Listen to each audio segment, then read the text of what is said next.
Hello and welcome back to Colonial Airstream. I'm Patrick Botticelli.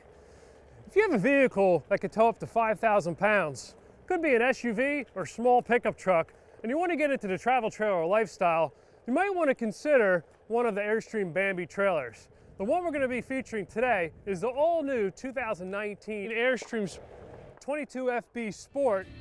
At only 21 foot 8 inches from the center of the ball to the back of the trailer and an exterior width of 7 foot 3 1/4, it provides you with an interior width of 6 foot 11 3/4, an exterior height to the top of the air conditioning of 9 foot 3 inches, an interior height to the bottom of the air conditioning on the inside of the trailer is 6 foot 3 inches, a hitch weight of 422 pounds, and the net carrying capacity, that's the cargo and water you can put inside, that's 866. The freshwater tank is 20 gallons. The gray waste, that's your sink and shower waste, is 24 gallons. The black waste is 18. And the trailer is 30 amp, and it comes standard with a 13,500 BTU air conditioning with an electric heat strip. Ducted LP furnace is 12,000 BTU. The refrigerator is automatic 3-way, 4.2 cubic foot. And that means it runs on electric, gas, and battery. The sleeping capacity is up to 4 people. At only a 4,500 pound gross vehicle weight rating and a dry weight of 36-34, it's a very light travel trailer. Out of all the Bambi trailers, which is a nickname for a single axle Airstream travel trailer, this is one of our most open floor plans. It features a 38 inch wide by 74.5 inch dinette that folds down to a bed for up to 2 kids, maybe and 1 adult. It has a wardrobe right here when you walk in the door and a refrigerator convenience. So if you're doing some cooking outside, you could run in real quick and grab an item out of the refrigerator. The television's on an articulating arm, so you could swivel it around for different positions. In the kitchen, you have a 2-burner cooktop, a convection microwave as standard, and a double sink. These are deep, bold stainless steel sinks. There's plenty of storage below, and there's a silverware organizer as well. In the back is the bathroom. So it's a complete separate area from the bedroom of the trailer and very close to the entry door. It's got a toilet off to the side here, a little sink, a window, a mirror, and the shower off to the side.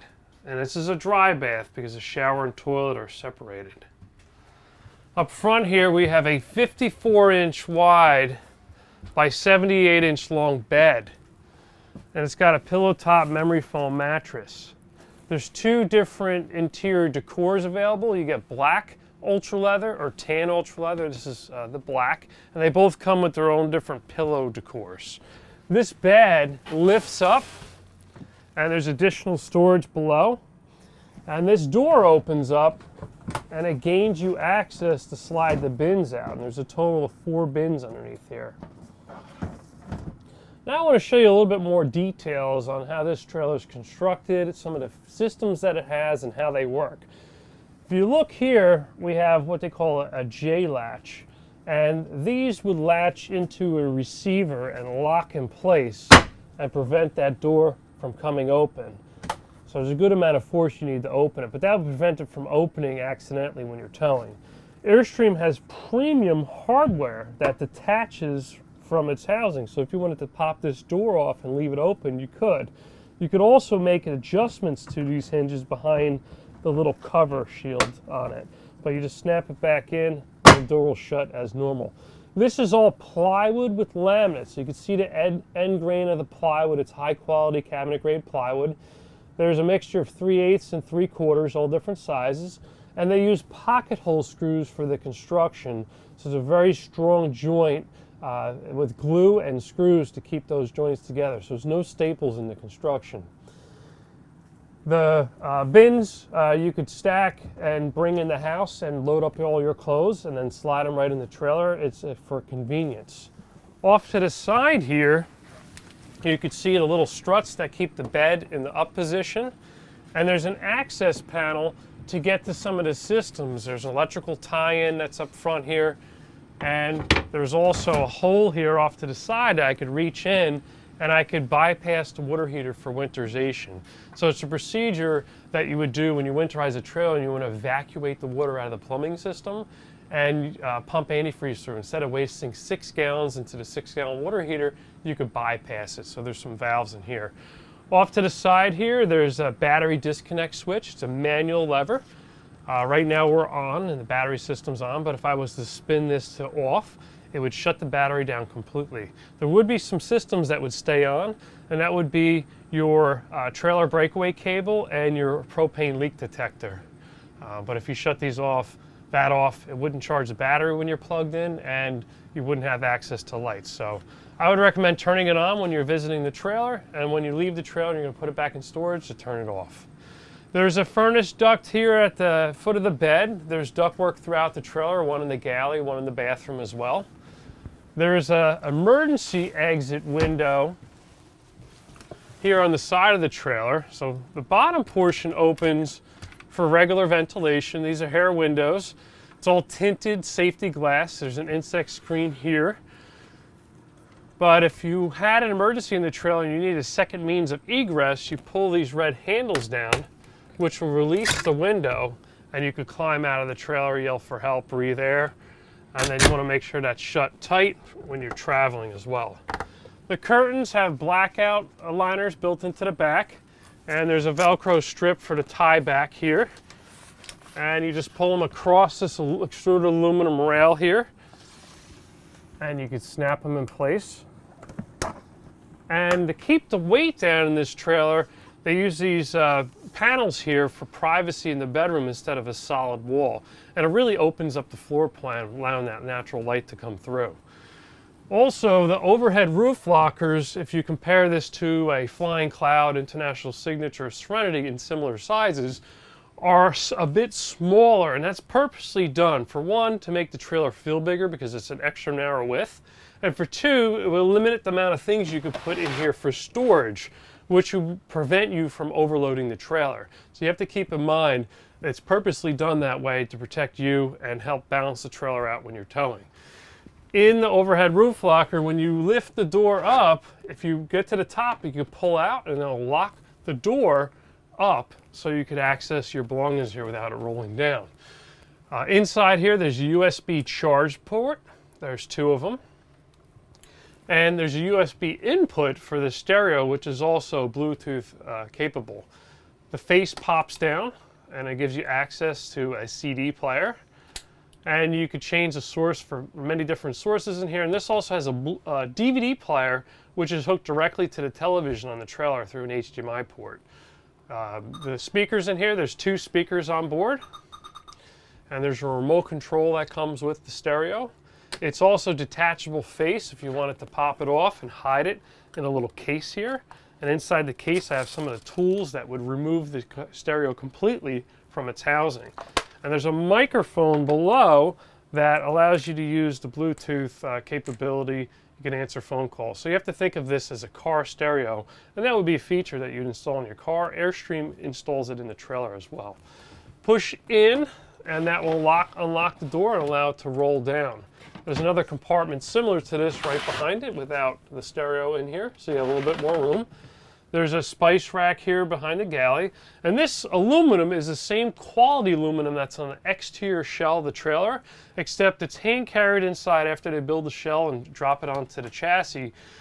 They put the EcoBat insulation between the outside and inside shell, and they pop rivet these in place. So you just want to wipe it down with a microfiber cloth. You don't want to use anything abrasive if you're going to wipe down the shell inside to keep it clean.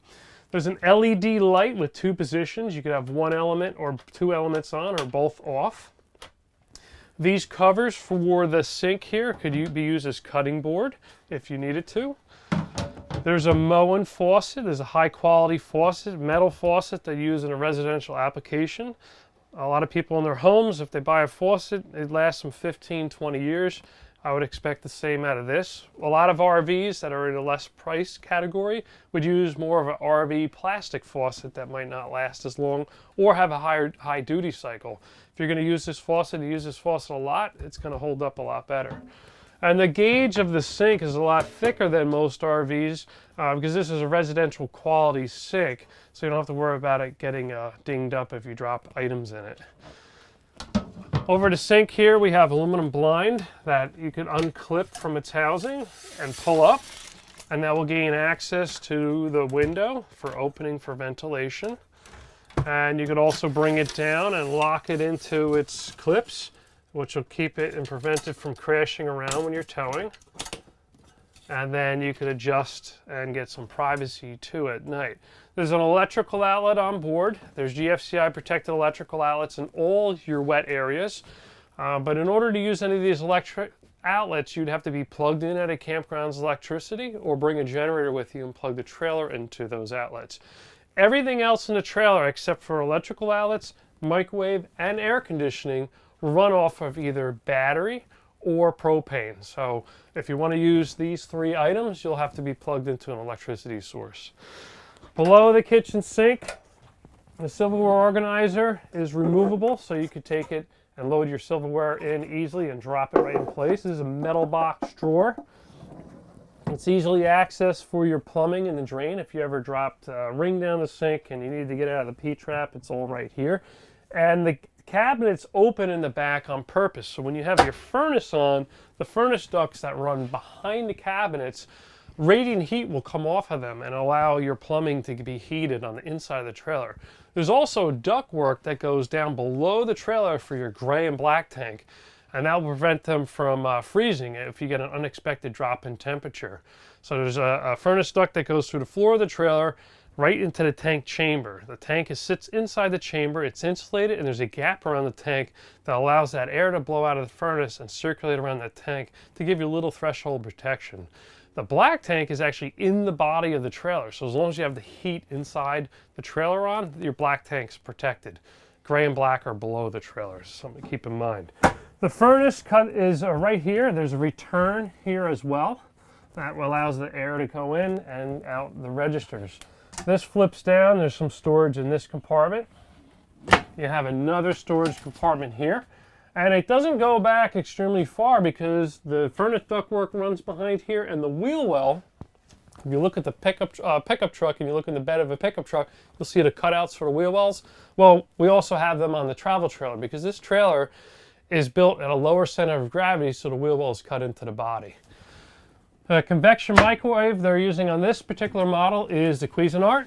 It's just like a regular microwave with a carousel if you want to use a regular microwave mode, but when you put in convection mode, you can pick your temperature and set your time. There's an electric element up top that will glow cherry red, just like an electric oven in a house, and there's a fan in the back that will kick on and it'll circulate that hot air around your food and help bake and brown food. There's a lot of different settings in here. It comes with a great manual with a little cookbook in there to give you some ideas. Now that's standard equipment. You have a 2-burner cooktop. You have a low and a high output, so you can decide which one you want to use. And you want to limit your pot to anywhere from 8 to 10 inches, just so it doesn't hang over the side here. And to turn it on, you would just pick your flame. You got to go to light first. You're going to hold that in and ignite. And sometimes you got to bleed some air out of the lines. So this is a good place to go first when you change out your propane tank and you want to get the air out of the system. You can go right to your cooktop, and you can see it's partially lit. There's some air coming out, and eventually it's going to come all the way around. And that evacuated that air out of the system, so all the rest of your systems will work properly.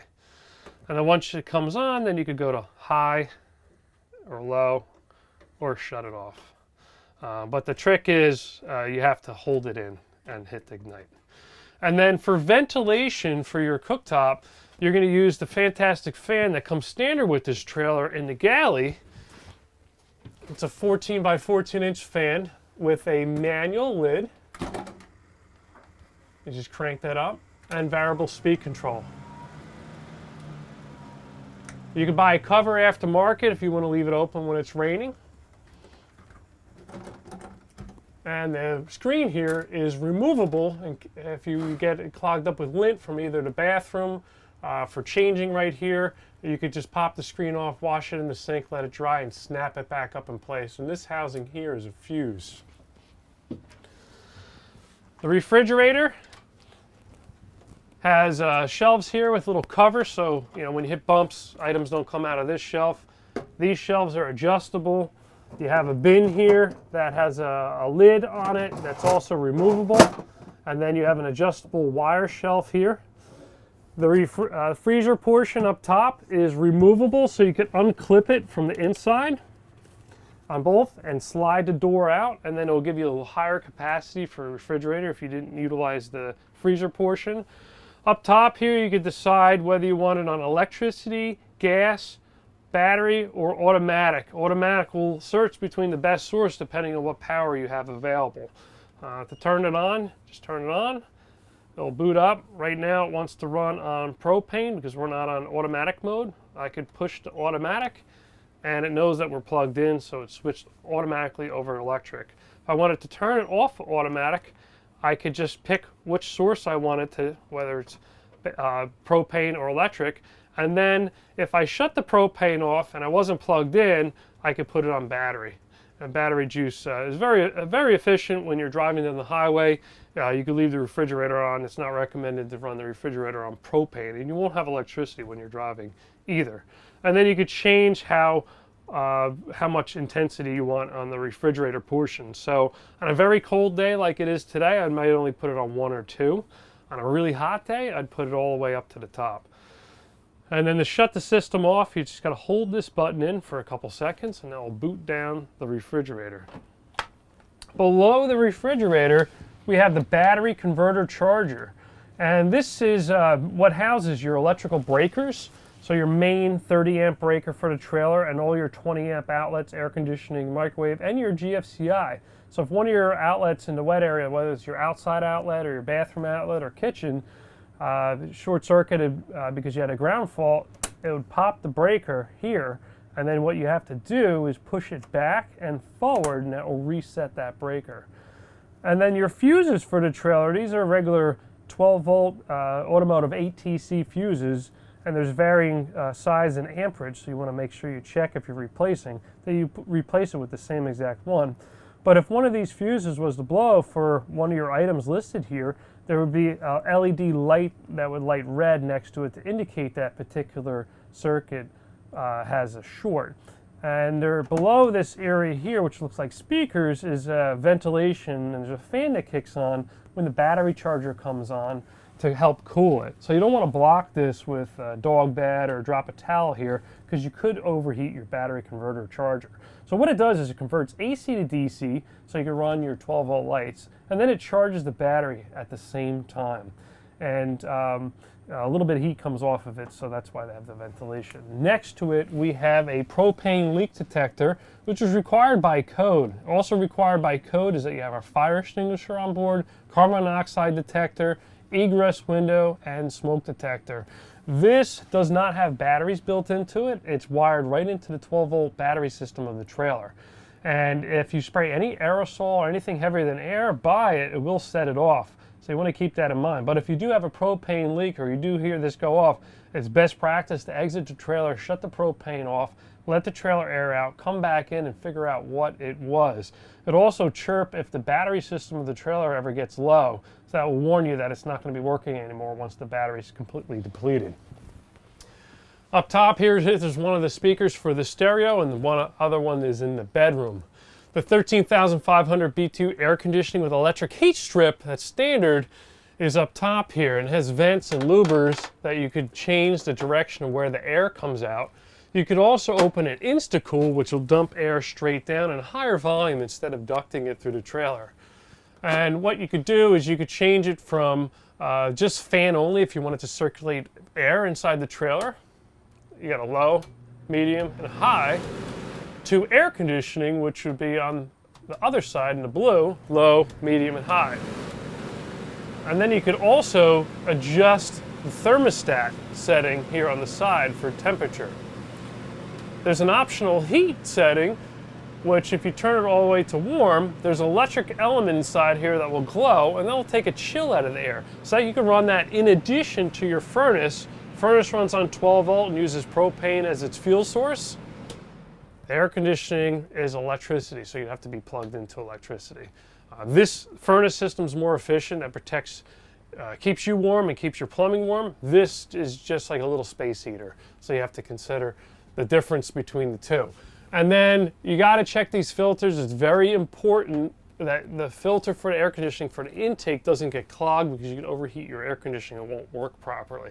But this just pops down, you wash it off in the sink, let it dry, then you can snap it back up in place. I would check that after every single trip. It's that important. The table here, the dinette table, spins. So if I wanted to get in, I could spin it and get into here and sit down and eat a meal and watch television, which is directly across. If it's too tight for me, there's a pin that you can release on the bottom, and that will pop the table out, so I'll have more room. It also makes it easier to get in and out as well. And the cushions here are high density foam. Airstream does a great quality in all their cushion materials. You can see the stitching that Airstream has and the way it's all put together. I do some upholstery work and some sewing work for fun at home, and I could really appreciate all the quality that they do and the time that's spent making and manufacturing each one of these cushions. But there's a zipper on the back and the really good quality foam. So if you compare this to another brand lightweight travel trailer, you can see that their cushions that Airstream has are about double the size. So they weigh a little bit more and they cost a little bit more to make, but the advantage is that it's going to be more comfortable. You're not going to bottom out on the cushion when you sit on it. So it's very important to, when you're shopping Airstream versus some other brands, to sit down on the cushions, lay in the bed. You know, best at room temperature. You know, if you go out on a really cold day and it's 30 degrees in the trailer, everything's going to feel like a rock.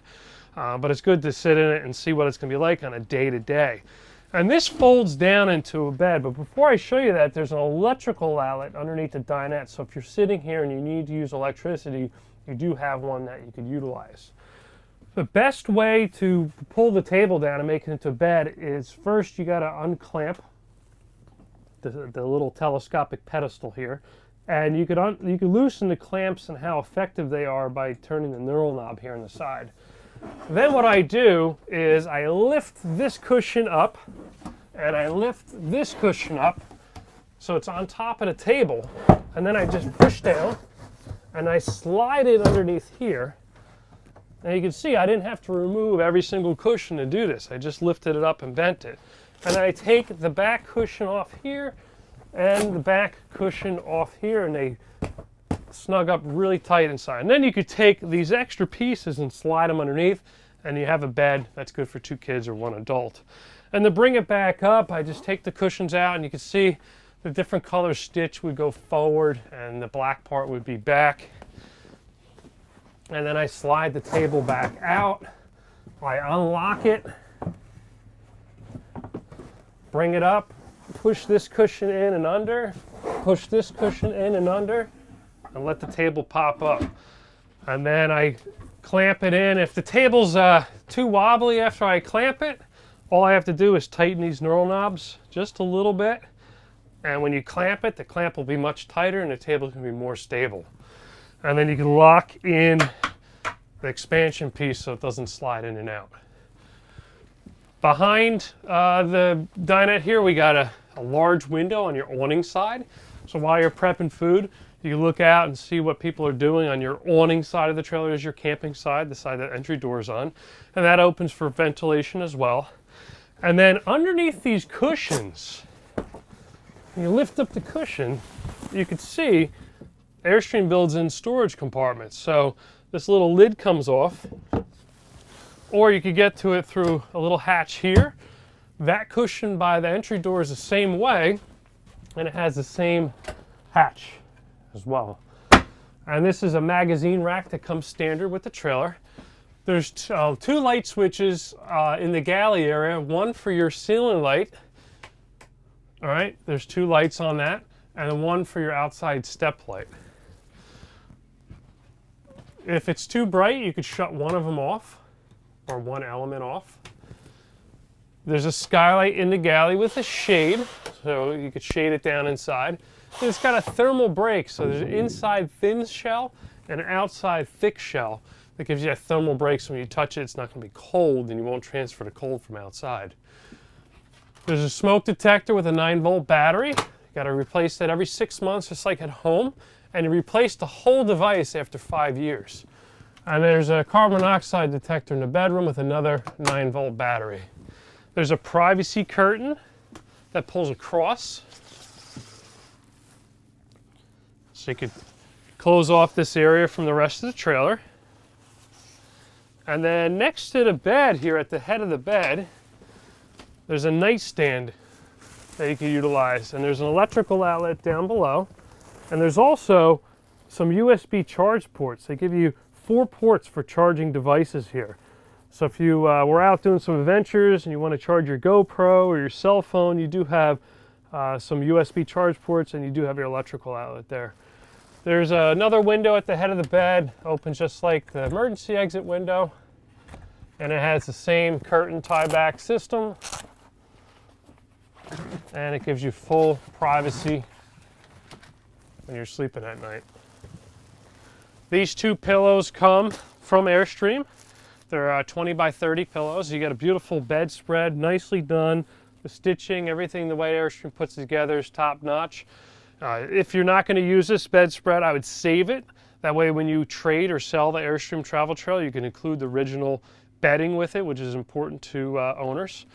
And you have full closeout front panoramic window curtains that go all the way across, and there's a Velcro strip that gives you the privacy necessary.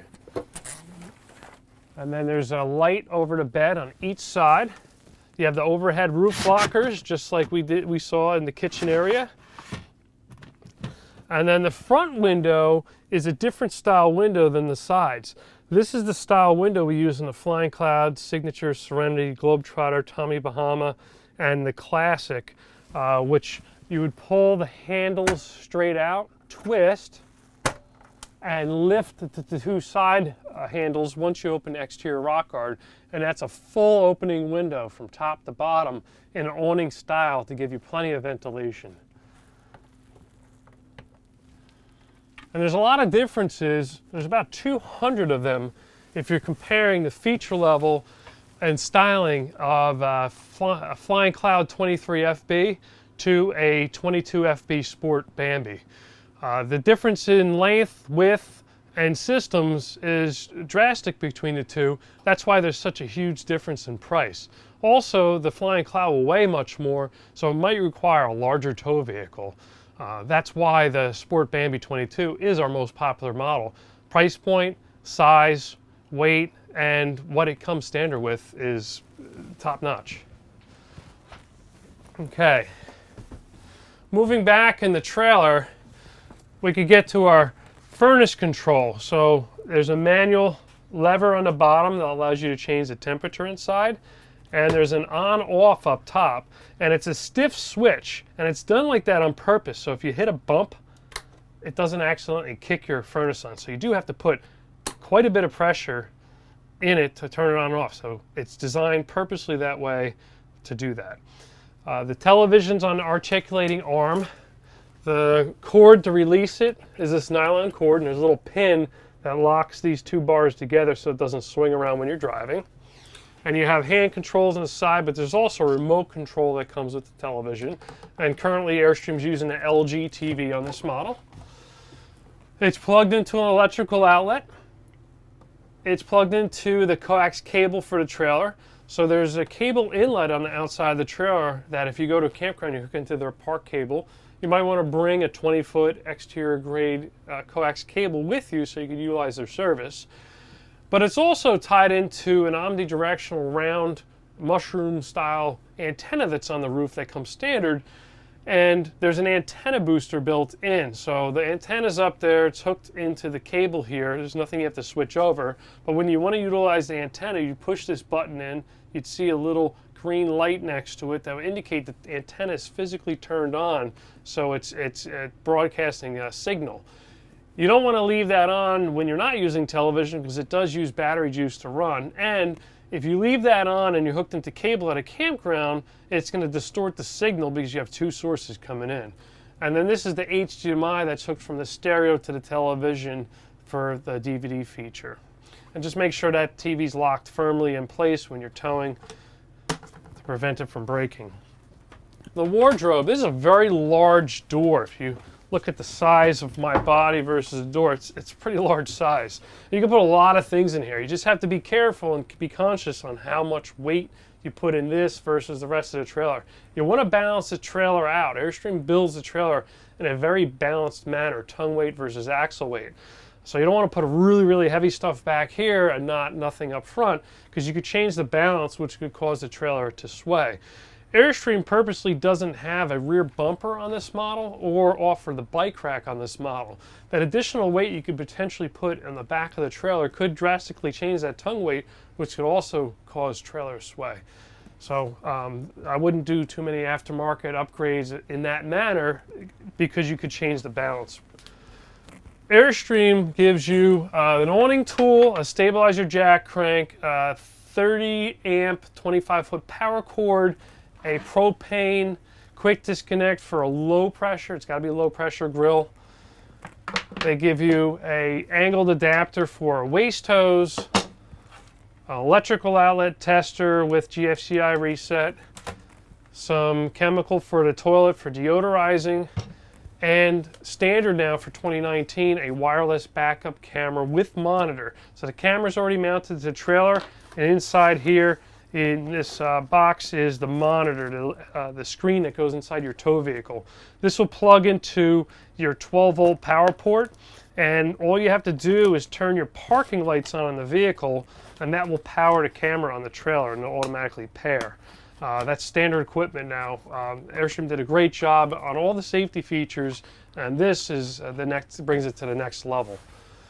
There's a wardrobe rod in this wardrobe, so your clothes don't swing back and forth while you're driving. There's an LED light as well, and then Airstream gives you an owner's bag, a nice bag. It's embroidered with Airstream, a pouch in the front, and then all your owner's manuals for all the components inside the trailer are inside of here. And they also are nice enough to give you a newbie's guide. This is a third-party company that wrote, hey, now that you own the trailer, you read the manual, let me show you some extra tips. So it's really good to read both.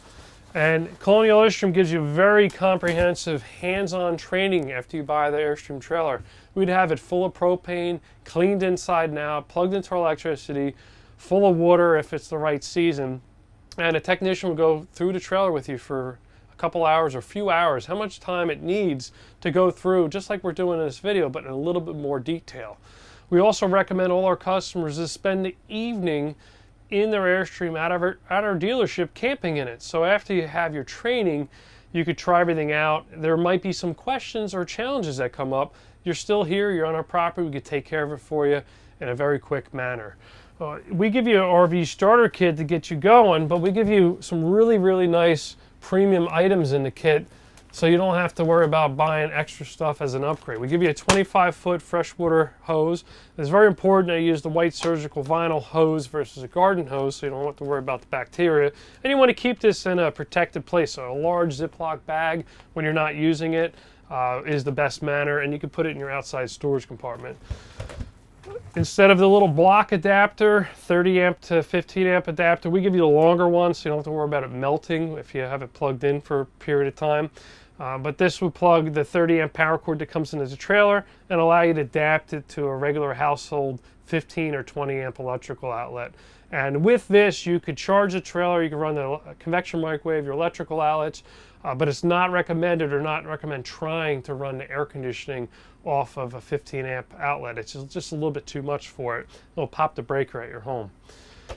And then we give you a premium waist hose that will slide into the waist hose storage tube that's outside underneath the trailer. And it comes with a detachable clear elbow. So what you do is you could screw this into the campgrounds, get some rubber gloves. We have some that we give you to start, but you might want to buy a box of them. You can screw that into their different size pipes, but their threads are probably going to be stripped because the last guy might not have done it right. So we give you a donut that you can slide into their hole for their waste, and then the waste hose will slide right into that and give you a solid connection. You don't want to leave your waste hose loose into a dump station, and nor do campgrounds allow you to do that, so it's very important to have these items. And then these two items won't fit in the waste hose storage tube, so you're just going to leave them separate. You can put them in another Ziploc bag.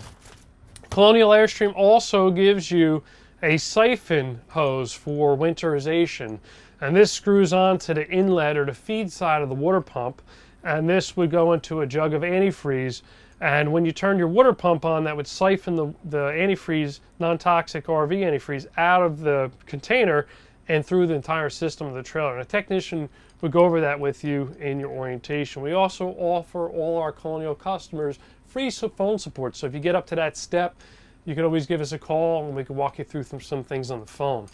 We give you drop-in, toss-in deodorizers for the black tank, so it's a little bit different than the liquid style that Airstream gave you. One pod would treat 18 gallons of black waste, so you could drop that in, use the toilet, use the waste tank, and then after you empty it, you could retreat it.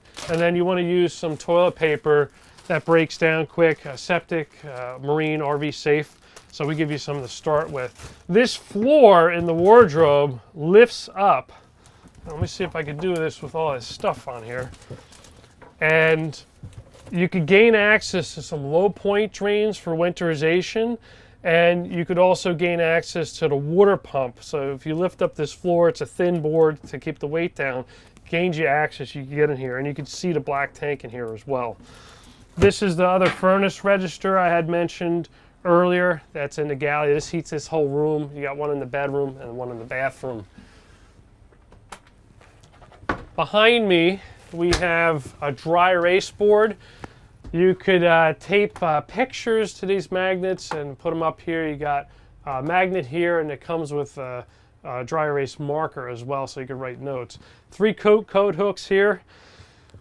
By the door here, there's a cutout in the cabinet, and that's purposely there so you gain access to the shower faucet if it ever needed to be replaced or repaired. And then the MSRP of this trailer, the base MSRP, is $56,400. The one option is an 80-watt solar charging system. So it comes with an 80-watt panel that's in place already. Without that option, the trailers come pre-wired, but it doesn't have the components. But this has the optional solar charging system, and they upgrade the battery from an Interstate Group 24 series lead acid battery, but when you get the solar, you get the Lifeline absorbed glass mat Group 24 series 12 volt. So it's a better battery technology, a little bit higher amp hour, and it'll last you a lot longer. And it's definitely needed if you're going to get the solar. But that's part of the package for $1,250. Airstream's nationwide destination charge, that's equal for all dealers in the country, is $1,334. So the total MSRP is $58,984 for the 22 Sport with the solar. In the bathroom area, we got a towel bar on the back of the door. This is like a regular door handle like at a residential, so you can lock it just like at home. If the trailer's level, the door will stay open. If you're unlevel, it might want to close, so you could use a stop on the floor. The toilet is a plastic Thetford toilet, and that's specifically for weight reduction. If you go up to the heavier models, like a Flying Cloud, Signature, Serenity, it would have a porcelain-style toilet. If you put your foot halfway on the pedal and you have either water pump on or city water, it will help fill the bowl up to your desired height. You decide how much water you want to put in it. When you want to flush, you just push all the way down. The door opens and allows your waste to go directly into the black tank, which is what this box is. The tank's underneath that box. And the black tank, if you think about the amount of waste that's in there and how we monitor it, there's a monitoring system that monitors how much battery juice, freshwater, gray, and black. Black tank being 18 gallons, you need at least 5 gallons of waste in that tank for it to register on the monitor. So we do get a lot of tech support calls. I've been using this trailer for a few days. I don't think my black tank's monitoring. It still says 0. I asked the customer to flush the toilet and keep it flushed for a minute to fill up the tank a little bit higher, and then see if the black tank registers, and 9 out of 10 times it does. So if not, I would have them do it for a little bit longer time. So here to monitor your tanks, you have the Sea Level 2 tank monitoring system. And it shows the black tank at 0%, and this will climb as the tank fills. But you need at least 5 gallons for it to register the first step. The gray waste tank, which is your sink and shower, is at 0%, and that will climb as well. The freshwater tank, because the trailer is winterized, is at 0%. It'll be 100% if it's completely full. And the battery in this trailer is 13.6 because we're plugged in, we're charging. You could turn the water pump on from here. You just turn the pump on. You'll hear it gargle and pump up. Once the system pressurizes, it will automatically shut off. Now, I shut it off immediately because the trailer is winterized and there's no water in the system. That would mean the pump would run continuous, which would burn itself out once it overheated. So it's never recommended to leave the pump on if you don't have water in the system. But if we did have water, we'd turn it on, the pump would pressurize the system. Then, once I went to a faucet and turned the faucet on, right now we just pressurized antifreeze, it would sense a drop in pressure and the pump would come on automatically. It's a demand pump. And that would come right out of your 20-gallon freshwater tank. Above the tank monitoring system, because we have the optional solar charging system, it has the Atkinson Sun Explorer 2 display. And right now it's showing our battery voltage at 13.5 and a charge status. It's sunny out today, we're getting a little bit of charge. And you could change that to how much solar voltage you have, charge amps, solar amp hours, and battery percentage remaining, depending on what default you want to see. Battery voltage is what I like to leave it on as a default, but you could decide what item you want to stop at. You could leave it there. Water heater that's below houses also your ceiling light switch. But to turn the water heater on, it's a 6-gallon tank with a propane fuel source and a 12-volt direct spark ignition. You'd flip this switch up, the red light will come on, it's going to open the gas valve, gas is going to flow through, ignite, and once it ignites, you'll have about 15-20 minutes, you'll have about 130-degree water in that tank. Now the theory for that is that it's going to superheat the water, so when you're using the water, you're going to mix it with quite a bit of cold water and extend your shower longer than 6 gallons. If the water heater misfired, the red light will come on and stay on to indicate that the water heater tried to ignite, couldn't, and shut off. So then you would check your propane, see if you have propane on board, check for spider webs, and it's never recommended to leave the water heater on if you have no water in the tank. That's why I just shut it off. There's a cubby here for items you might want to utilize when you're in the bathroom. There's an electrical outlet on the back wall, another window that opens. There's even a ledge up top you can rest some items on, like a comb or toothbrush if you wanted to. Inside the cabinet is a toilet paper holder, and it's boxed in because the back of the trailer curves in like an eggshell, so this is where the bottom of the trailer would curve back in, but the wall here is wider. And another thick stainless steel sink and a very high quality faucet here, residential style faucet. Vinyl flooring throughout the trailer on top of tongue and groove plywood. And Airstream paints an anti-wicking substance to the whole perimeter of the trailer. That way if water got down underneath the floor and went to the perimeter, it would help repel it and drip it out of the underbelly instead of absorbing it through the whole entire trailer. The shower has an accordion door, and this is strictly for weight reduction. If you look at a Flying Cloud 23 front bedroom, it have a glass shower door. It's quite heavy though, so in order to reduce weight, we have an accordion door in this model, and that clips right in place. And then you just pull it back when you're done. And inside the shower, there's a two-piece. You got a very thick bottom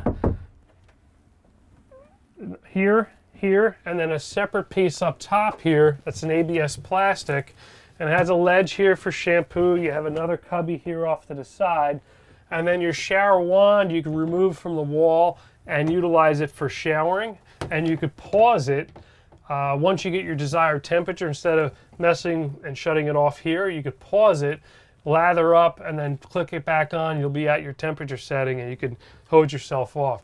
And there's a clothesline that pulls across and hooks in place so you can hang some light items here to dry them off. It's not made for hanging heavy towels, and you don't want to hang clothes from it on hangers either.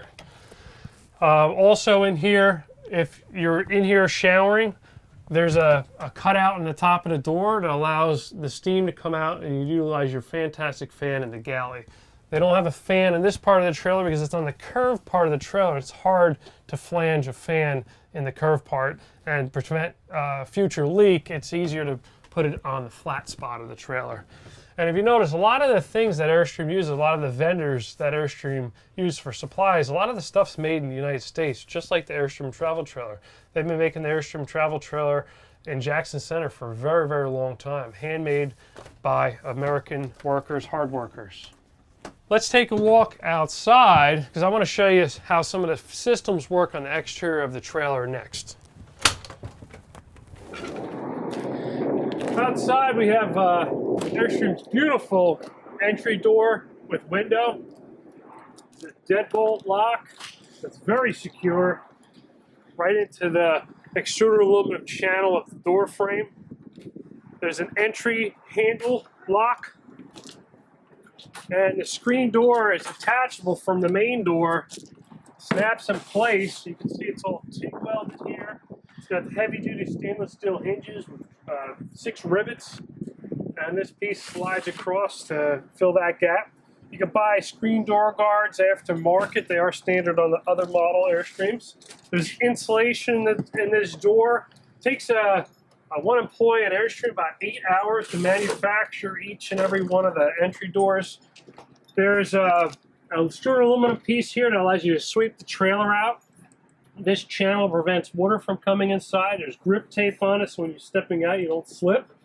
The entry step lifts up and moves away. That's a steel step. You can touch it up with spray paint as necessary. It's a gloss black.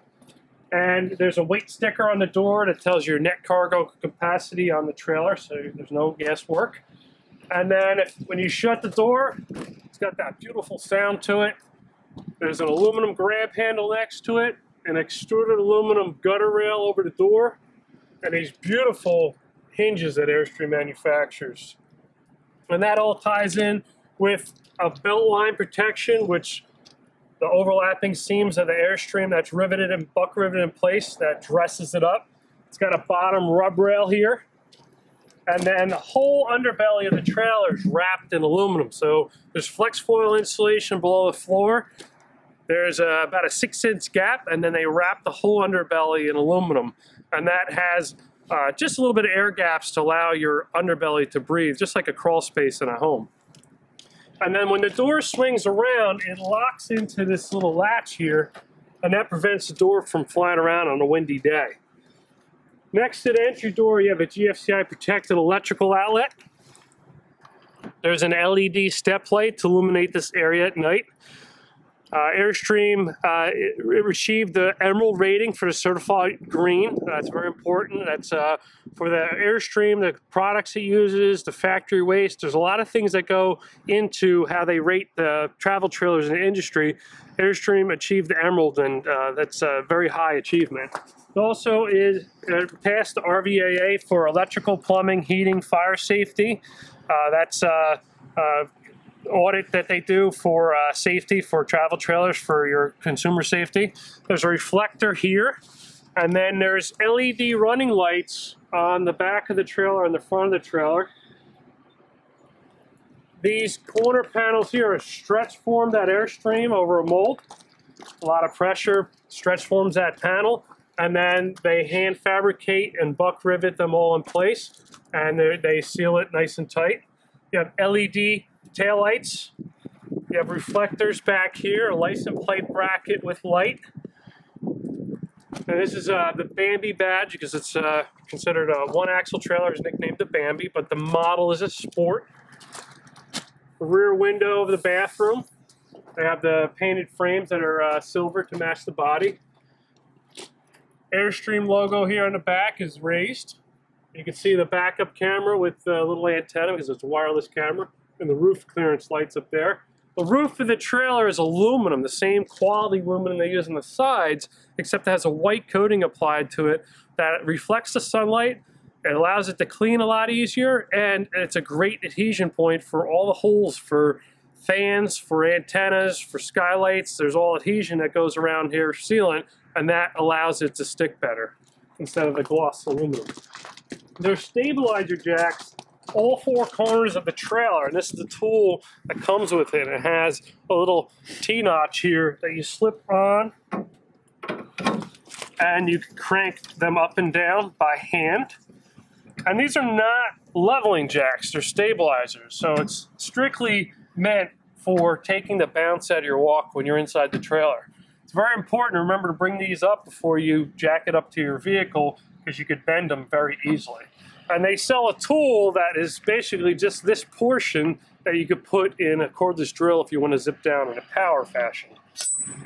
The waste tanks, these are indicated by color, black and gray.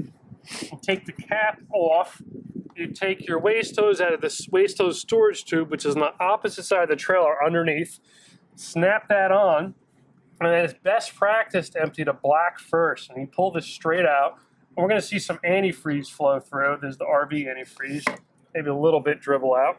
And that will discharge your toilet waste out through the waste hose into the campground's receptacle. Now you might get some solid debris that linger in your hose, so after you empty the black tank, you'd close it and you'd save the gray waste, which is just your sink and shower soapy water, and that would help flush out your waste hose. To take it one step further, this is just a gravity-fed drain. There's a high-pressure black tank flush built in. You take the cap off, use a regular garden hose, turn it on after the black tank is open completely, and inside the tank, under high pressure, the walls of the tank will be sprayed out, and all the residual waste come out of your waste hose. I would, after you empty the tanks when you're done with a trip, the last thing I would do is flush the black tank so it's ready for your next trip and there's no tank residue or odor. There's also a light out here that illuminates this area at night, and there's a little tether for your cap so you don't lose it if it pops off. Above this, we have your city water connection. So you have the tank on board with the water pump, but if you're going to go to a campground, you'll hook up to their water pressure. This will bypass that tank and your water pump and supply their water pressure at the campground to your whole entire trailer. So it's not filling anything, it's just supplying water to your water lines. There's also a water pressure regulator built in here, so if their water pressure is too high, it protects your trailer, so you don't have to buy one aftermarket. Unless you're doing some type of external water filtration system and you want to protect that. Other than that, you wouldn't need one. This is an outside utility shower with hot and cold water. You take your 751 key, open the little door, and when you get it open, you'll see there's a wand here with a hot and cold, and you can hang the wand up here for storage. And when you're all done, you wrap it all up nice and neat, make sure the water's off, and close it up. This is your cable connection when you go to a campground, so you hook into their cable service. If you have a portable satellite dish, you could also utilize this. There'll be a little bit of rewiring on the inside for a satellite receiver. I didn't pull the full power cord out for the demonstration today. I just used a little shorty adapter that is a 30 amp quick disconnect and a regular 15 amp, and I ran a regular extension cord. The refrigerator has a ventilation system. There's an intake on the bottom and exhaust on the top, and there's a fan inside that will kick on as needed to cool the compartment down. It's thermostatically controlled. But these have insect screens built into them, and it's all aluminum inside, and it's all sealed and caulked nice and tight. But it's not recommended to utilize this for anything for storage, and you don't want to go in here with a garden hose and start hosing it out. There's a little cup here. That's the drain for the condensation inside the refrigerator. And there's a gasket here and extra aluminum frame structure here for the Airstream. So you can see the thickness of the outside wall of the trailer. This is the inside wall and that's outside, so there's plenty of insulation in between. This Airstream is equipped with the Goodyear Endurance tires. They're 225/75 R15 load range E. They're be inflated up to 80 psi. And their speed rating up to 80 miles an hour. It's very important to check your date code on your tire, the DOT code. It's the first 2 digits are the month, the last 2 digits are the year. It's best practice to replace the tires 5 years from that date. You could go longer, but it is best practice to go 5 years from that date. I would always recommend checking your tire pressure and lug nut torque before you leave for any trip. Your lug nut torque will be in your owner's manual for your specific model. But if you ever want to remove the tire, you have to retorque the lug nuts after 10, 25, and 50 miles. That is highly recommended. Also, you do have to repack your wheel bearings. The wheel bearing manufacturer says you can go up to 10,000 miles before repacking wheel bearings. We believe it's best practice to do it between 3,000 and 5,000 miles or once a year, but it's going to be your call depending on how you're using the trailer. Also, this is a rubber torsion axle system, so there's really no maintenance to do that axle. There's very little moving parts, but it provides you ultimate performance in towing and handling with this style axle versus a leaf spring suspension, which most travel trailers have. You can see the extruded aluminum rail here that goes over the wheel well. That trims it out really nice. And you have a furnace exhaust here, so you don't want to park this next to any combustibles. This gets pretty hot when the furnace is on. And you have a potable fill station here with a 751 key to open the door. And once you open the lockable door, you can take the cap off and stick that white hose that I provide in loose, and that will allow air to escape, and there's a relief valve here that allows the tank to fill up to 20 gallons. And to drain that tank below the trailer, there's a drain valve right here. And that will drain down the tank, and this is the chamber that the tank is inside of. And if you step back and look at the roof line, you can see up front there's a black radio antenna. In the middle, we have the Dinette air conditioning. Next to the air conditioning, we have the TV antenna, the omnidirectional TV antenna. This is the water heater access compartment for service, so this is not a storage compartment. Inside, we have a drain plug to drain it down for when we're not using it for winterization. The gas valve that opens allows combustible air to mix in, ignite here, and excess heat and exhaust to come out the top. There's a pressure relief valve. If the pressure inside the tank ever got too high, the relief out of here instead of exploding. And aftermarket, you could dress up. You could do a stainless steel door that Airstream makes. We sell a lot of them here in our parts store. Next to the water heater, we have your tire safety information with inflation recommendations, and your VIN plate here that shows your VIN number, what model it is, and the date of production. There's a 3M film here on the front of the trailer, which gives you rock protection. This prevents the rocks from chipping through the clear coat, which will expose it and give you potential corrosion. So this is here for a purpose. You could aftermarket. It's not necessarily needed because most people are pulling with smaller SUVs or pickup trucks with small passenger tires, but you could do heavy duty rock guards aftermarket if you feel necessary. It's about $800 a side, so it is pretty expensive, and it does add about 50 pounds to the trailer, so you have to consider that too. It comes standard with heavy duty rock guards over the front glass, and there's tethers here that you pull straight out, and you can lift the front rock guard up and adjust on both sides, and then you could take a Phillips head screwdriver and swing this out and lift it off and clean leaves and debris out from behind and clean the glass as well. And you never want to tow with these rock guards lifted off, or you don't want to make sure that this is locked in place when you're towing. You don't want that to flip up on you.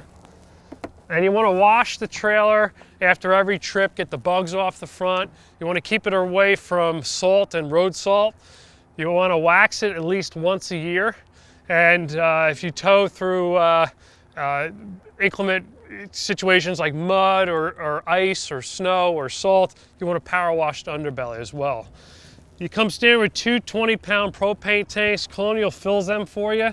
What's nice about the propane tanks in this trailer, they're the size that barbecue grills use at home, so you could exchange them instead of finding a place that fills propane.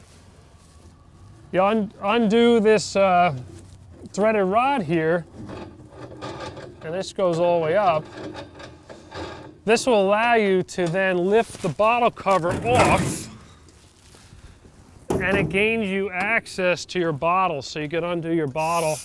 Oops, I have it on. You shut the bottle off and depressurize the system. Then you could pop this off, and you could take this bottle out and get it filled. And you want to make sure it's nice and tight and the clamp is nice and tight when you're towing so this isn't moving around. And then you can select which bottle you want to use. So right now we're pointed to this bottle, but I can manually switch it to this bottle. And if you have both bottles on and it's pointed to this bottle, if this bottle was to go empty, it would automatically switch to this bottle and run. Some people like to do that. Some people leave one off and one on so they physically know when this turns red and the propane shuts off that one bottle's empty, and they'll take it out and get it filled, and then they'll manually switch it to the next one. That's up to you to decide. Next to that, we have the ZAMP solar quick disconnect port. So if you wanted to get a portable solar panel, you could buy the ZAMP panel, it'll plug right in. It will shut the solar system that's in the trailer off and utilize this solar system only when you're utilizing. So it's either an or, not both.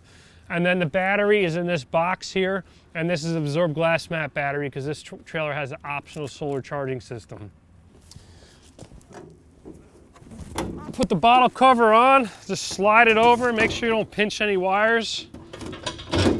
Line it up with the threaded rod, and then just put this on nice and tight. And then aftermarket, there are lock systems that you could buy to prevent people from stealing your propane tanks. What a lot of people do is they just bend the tab down like that, drill a hole in it, and put a padlock right there. There's a manual hitch jack that allows you to raise and lower it onto your tow vehicle. It has a trailer breakaway cable that this would tie into your vehicle in a secure point. If the trailer ever detached from the tow vehicle, this would pull out and would lock the brakes up in the trailer. You never want to use this as a parking brake. You always want this in place. This is only to come out for testing and for if the trailer ever came detached in a situation like that. Always leave that in there. It will rapidly drain your batteries and it will burn the magnets out in your brakes. This is the 7-way cord that comes with the trailer. This is a standard 7-way that most domestic vehicles will have. It plugs into your vehicle. Your vehicle should have a charge lead as well, so the alternator charges the battery as you're towing. And your vehicle is going to require to have an electric brake controller installed. You can either do a hardwired or you could do a wireless brake controller. Colonial Airstream gives you a hitch lock, and this unscrews